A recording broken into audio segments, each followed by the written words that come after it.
অশোক রোডে সিপিএম কর্মী সুশান্ত নস্করের বাড়িতে রয়েছি। সামনের বারান্দা পেরিয়ে সামনের শোবার ঘর এটা এটা দোতলার ওপরে, এবং এই জায়গাটাকে এই মুহূর্তে শোবার বিছানার বদলে রণক্ষেত্র বললে খুব একটা অত্যুক্তি করা হবে না।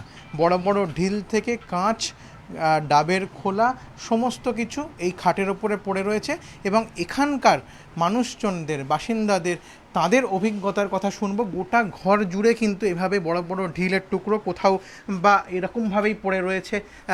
টিউবলাইট যেটা ভেঙে পড়েছে, এই ঘরেরই টিউবলাইট, ওপরে দেখলে বোঝা যাবে এখানে ছিল এবং সেটা ভেঙে পড়েছে। এরকম ভয় আমি এই জীবনে প্রথমেই 25 বছর আমি প্রথম দেখলাম। এতটা ভয় আমি কোনোদিন পাইনি। শুধু এজেন্ট হওয়ার জন্য এই সমস্ত হয়েছে, সব বুঝতে পারছি, সব কিছু বুঝতে পারছি।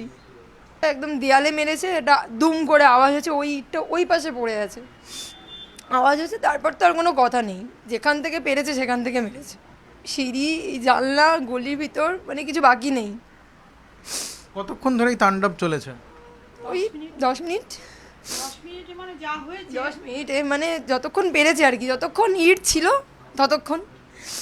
আজকে 33-34 বছর এই বাড়িতে এসছি, আমি কোনো দিন এরকম দেখিনি, কোনো দিন না, কোনো দিন এরকম। 34 বছর রাজত্ব করেছে, বামপন্থ সরকার ছিল, কোনো দিন এইরকম দেখিনি। আমরা কিন্তু তাদের বাড়িতে কোনো দিন হামলা হতে দেখিনি। আজকে যা হয়েছে, প্রচণ্ড হইচই করে সমানে ইট ছুটছে, ওদের চিৎকার চেঁচামেচি, এই সমস্ত।